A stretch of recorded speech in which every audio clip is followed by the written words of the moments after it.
नमस्कार साथियों, क्या आपके साथ कभी ऐसा हुआ है कि सुबह उठते ही आपके दिमाग में वह एक काम जो खोजता है जिसे आप पिछले 3 दिनों से टाल रहे हैं? वह एक कठिन ईमेल, वह जटिल रिपोर्ट या वह मुश्किल क्लाइंट कॉल। हम पूरा दिन छोटे छोटे आसान कामों में खुद को व्यस्त रखते हैं। ईमेल चेक करना, फाइलें जमाना, चाय पीना, सिर्फ इसलिए ताकि हमें उस कठिन काम का सामना करना न पड़े। लेकिन दिन के अंत में क्या होगा? हमारे पास थकावट तो होती है पर संतुष्टि नहीं, क्योंकि वह पहाड़ जैसा काम अभी भी खड़ा है। आज मैं आपको स्कॉट एलन किताब से एक ऐसा मंत्र देने आया हूँ जो आपकी प्रोडक्टिविटी को हमेशा के लिए बदल देगा। सबसे कठिन काम सबसे पहले। मार्क ट्वेन के एक बार कहा, अगर आपको एक जिंदा मेंढक खाना है तो बेहतर होगा कि आप उसे सुबह सबसे पहले खाएं, और अगर आपको 2 मेंढक खाने हो तो बड़े वाले को पहले खाएं। यह मेंढक का मतलब है वह काम जिससे आप सबसे ज्यादा डरते हैं या जिसे आप सबसे ज्यादा टालते हैं। लेखक स्कॉट एलन कहते हैं कि हमारे पास इच्छा शक्ति, विल पावर सीमित मात्रा में है। जैसे जैसे दिन बीतता है हमारी मानसिक ऊर्जा कम हो जाती है।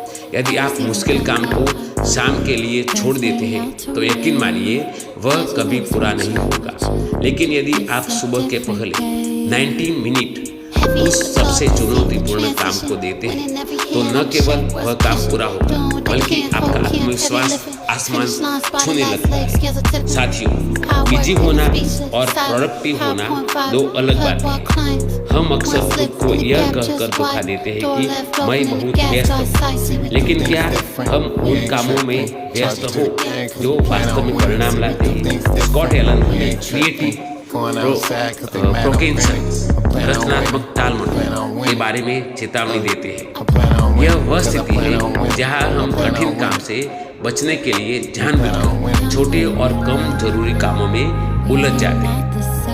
अपनी टू डू लिस्ट को ध्यान से देखें। सबसे ऊपर काम वो रखें जो आपको सबसे ज्यादा तनाव दे रहा है, वही काम जिसे आपकी सबसे ज्यादा जरूरत है।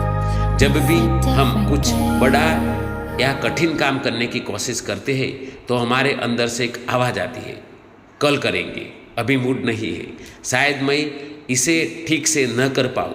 लेखक कहते हैं कि यह प्रतिरोध दरअसल एक कंपास दिशा सूचक है। जितना ज़्यादा प्रतिरोध आप किसी काम से लिए महसूस करते हैं वह काम आपके करियर और विकास के लिए उतना ही महत्वपूर्ण होता है। जिस पल आप उस प्रतिरोध के बावजूद काम शुरू कर देते हैं आप भीड़ से अलग होकर सफल लोगों की श्रेणी में आ जाते हैं। मुश्किल काम करना एक मांसपेशी की तरह है।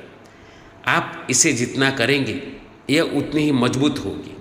अंत में मैं इतना कहूँगा कि सफलता का रास्ता आसान कामों से होकर नहीं गुजरता, वह उन कामों से होकर गुजरता है जिन्हें करने की हिम्मत हर कोई नहीं जुटा पाता। कल सुबह जब आप अपने काम की मेज पर बैठे तो खुद को एक सवाल पूछे, आज मेरा मेंढक कौन सा है? उस काम को पहचानें, अपना फ़ोन दूर रखें, इंटरनेट बंद करें और बस शुरू हो जाए। याद रखिए, मुश्किल कामों को टालने से वे आसान नहीं होते बल्कि और भी भारी हो जाते हैं। आज से मैं इस नियम को अपनाई, do the hard things first. दोस्तों, हमारी वीडियो आपको अच्छा लगा होता तो हमारे चैनल को सब्सक्राइब करना और दोस्तों के साथ वीडियो शेयर करना और लाइक करना। आपका बहुत बहुत धन्यवाद और आभार।